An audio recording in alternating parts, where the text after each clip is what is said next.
नमस्कार साथियों, मैं पंडित दिनेश कुमार दुबे शास्त्रीय अनुभव चैनल के माध्यम से।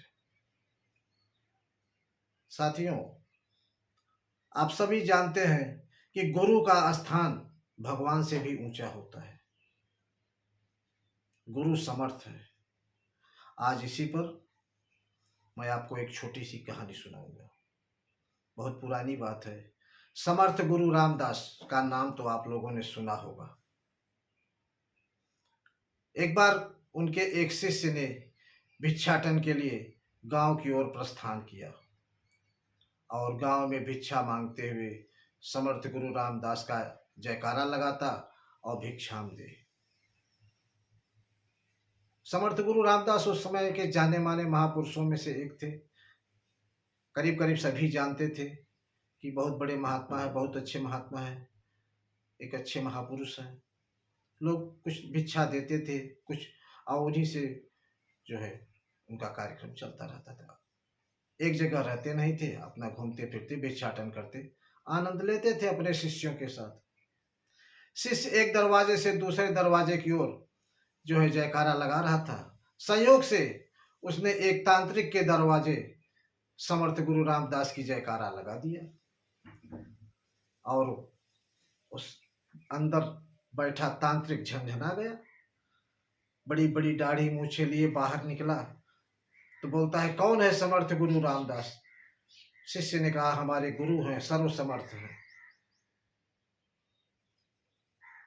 उसकी गुस्सा का पारा और आसमान चढ़ गया और उसने झल्ला कर बोला कि तुम हमारे दरवाजे पर खड़े होकर किसी और की जयकारा लगा रहे हो।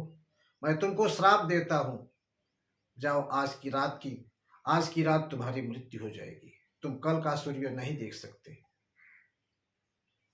बेचारा शिष्य घबरा गया, डर के मारे कांपने लगा। भिक्षा लेने की बात सोच छोड़कर अब वो सीधे जो है अपने गुरुदेव के पास पहुंच गया। गुरुदेव ने देखा तो हंसते हुए बोले, ले आए भिक्षा। शिष्य बेचारा मुंह लटकाए, सर झुकाए, गुरु को प्रणाम किया और कहा कि गुरुदेव, आज भिक्षा में मैं अपनी मौत लेकर आया हूं। और फिर उसने अपने साथ हुए सारे वृत्तांत को अपने गुरुदेव भगवान को बता दिया। गुरुदेव भगवान ने कहा, ठीक है बेटा, कोई बात नहीं है, चल भोजन कर ले, अभी रात होने में बहुत समय बाकी है, जब होगा तब देखा जाएगा। शिष्य बोला, भगवान, जान सूखी जा रही है और एक दाना मुंह में नहीं जाएगा, हालत पतली हो रही है, मैं कुछ खा पी नहीं सकूंगा। बोले, ठीक है, जैसी तेरी इच्छा, मत खा पी। ऐसा कहकर गुरुदेव भगवान चले गए। जाके भोजन किए और जब फिर विश्राम करने की बारी आई तो गुरुदेव भगवान शिष्य को बुलाकर कहा, ठीक है, मैं अब तो सोने जा रहा हूं, पर तू चल मेरे चरण को दबा, मेरे पांव दबा, और दबाते हुए इस पांव को छोड़कर तुमको कहीं जाना नहीं है। गुरुदेव भगवान ने 3 बार कहा कि मेरे पांव को छोड़कर कहीं जाना नहीं है। शिष्य बोला, ठीक है गुरुदेव भगवान, मैं आपके पांव छोड़कर कहीं नहीं जाऊंगा। अंत समय में यही अच्छी बात है कि भला जो भी हो भगवान की सेवा तो कर लूं। गुरुदेव भगवान बोले, ठीक है, तुम हमारे पांव को छोड़कर जाना नहीं बिना हमारे आज्ञा के। अब मैं सो रहा हूं। गुरुदेव भगवान सो गए। शिष्य चरण दबाने लगा।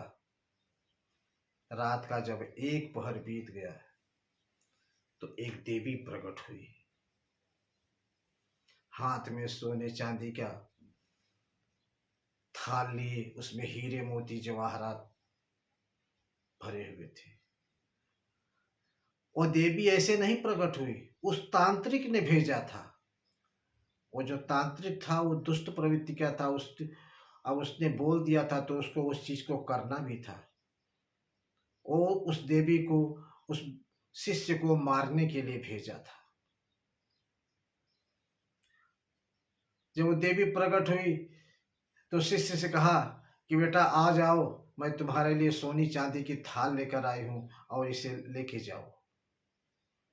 शिष्य ने कहा, माते, मैं इस समय अपने भगवान गुरुदेव भगवान के चरण दबा रहा हूं। आपको अगर सोना चांदी ये देना ही है तो आकर इधर पास में रख दीजिए, मैं वहां नहीं आ सकता। देवी ने बहुत कोशिश की लेकिन शिष्य टस से मस नहीं हुआ। जब शिष्य टस से मस नहीं हुआ तब देवी अपने आप अंतर ध्यान हो गई। तांत्रिक का पहला वार खाली हो गया। अब क्या करे? फिर उसने उसकी मां का रूप बनाकर एक स्त्री को भेजा कि ऐसे नहीं आएगा तो मां की आवाज सुनेगा तो जरूर आएगा। मां का रूप पकड़ के एकदम जैसे उसकी साक्षात मां उसके सामने आके खड़ी हो गई दरवाजे के बाहर। अब बुलाने लगी, बेटा जल्दी आ जाओ, आ जाओ, मेरी रक्षा करो, मेरी रक्षा करो। तमाम तरीके से बच्चे को बुलाने का प्रयत्न करने लगी। बच्चे ने कहा, माँ इस समय मैं अपने भगवान के पैर दबा रहा हूं और मैं आ नहीं सकता। माँ के बहुत कोशिश के बाद भी वह शिष्य गुरुदेव भगवान के चरण को नहीं छोड़ा। आखिर वो भी वापस चली गई।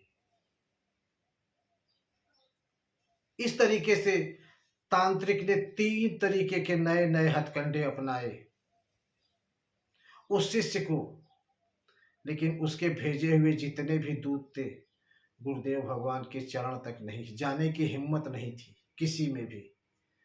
कुछ करने की बात तो दूर की थी, उस चरण तक जाने की हिम्मत किसी में नहीं थी।